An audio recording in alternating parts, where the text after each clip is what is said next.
ಶಿವಮೊಗ್ಗ ಜಿಲ್ಲೆಯ ಹೊಸನಗರದ ಹುಲಿಕಲ್ ಘಾಟಿಯಲ್ಲಿ ಭೀಕರ ಗುಡ್ಡ ಕುಸಿತ ಸಂಭವಿಸಿ 3 ಕಾರ್ಮಿಕರು ಪ್ರಾಣ ಕಳೆದುಕೊಂಡಿದ್ದಾರೆ. ಘಾಟಿಯ ಚಂಡಿಕಾ ದುರ್ಗಾ ಪರಮೇಶ್ವರಿ ದೇವಸ್ಥಾನದ ಸಮೀಪ ರಸ್ತೆ ತಡೆಗೋಡೆ ನಿರ್ಮಾಣ ಮಾಡುತ್ತಿದ್ದಾಗ ಈ ದುರಂತ ಸಂಭವಿಸಿದೆ. ಕಳೆದ ವರ್ಷ ಮಣ್ಣು ಕುಸಿತ ಸಂಭವಿಸಿದ ಜಾಗದಲ್ಲಿ ಲೋಕೋಪಯೋಗಿ ಇಲಾಖೆ ವತಿಯಿಂದ ಕೋಟ್ಯಾಂತರ ರೂಪಾಯಿ ವೆಚ್ಚದಲ್ಲಿ ತಡೆಗೋಡೆ ನಿರ್ಮಾಣ ಕಾಮಗಾರಿ ನಡೆಯುತ್ತಿತ್ತು. ಸುಮಾರು 70 ಅಡಿ ಎತ್ತರದ ಗೋಡೆಯ ಕೆಲಸ ಮುಗಿದು ಬೆಡ್ಡಿಂಗ್ ಕೆಲಸ ನಡೆಯುತ್ತಿದ್ದಾಗ ಭಾರೀ ಪ್ರಮಾಣದ ಮಣ್ಣು ಕಾರ್ಮಿಕರ ಮೇಲೆ ಕುಸಿದಿದೆ. ಪರಿಣಾಮ 40 ವರ್ಷದ ರಾಘವೇಂದ್ರ, ಶಬ್ಬೀರ್, 30 ವರ್ಷದ ರಾಜು ಜೀವ ಕಳೆದುಕೊಂಡಿದ್ದಾರೆ.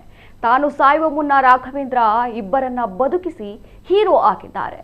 ಹೌದು, ಮಣ್ಣು ಕುಸಿತ ಇದ್ದಂತೆ ಎಚ್ಚೆತ್ತ ರಾಘವೇಂದ್ರ ತಮ್ಮ ಜೊತೆಯಲ್ಲಿದ್ದ 2 ಕಾರ್ಮಿಕರನ್ನ ಎಳೆದು ಹೊರಹಾಕಿ ಪ್ರಾಣಾಪಾಯದಿಂದ ಕಾಪಾಡಿದ್ದಾರೆ. ಆದರೆ ಉಳಿದವರನ್ನ ರಕ್ಷಿಸುವಷ್ಟರಲ್ಲಿ ಮತ್ತೆ ಮಣ್ಣು ಕುಸಿದು ರಾಘವೇಂದ್ರ ಅವರೇ ಮಣ್ಣಿನಡಿಗೆ ಸಿಲುಕಿ ಕೊನೆಯುಸಿರೆಳೆದಿದ್ದಾರೆ. ಇನ್ನು ಘಟನೆಯಲ್ಲಿ 4 ಮಂದಿ ಗಾಯಗೊಂಡಿದ್ದು ಅವರನ್ನ ಆಸ್ಪತ್ರೆಗೆ ದಾಖಲಿಸಲಾಗಿದೆ.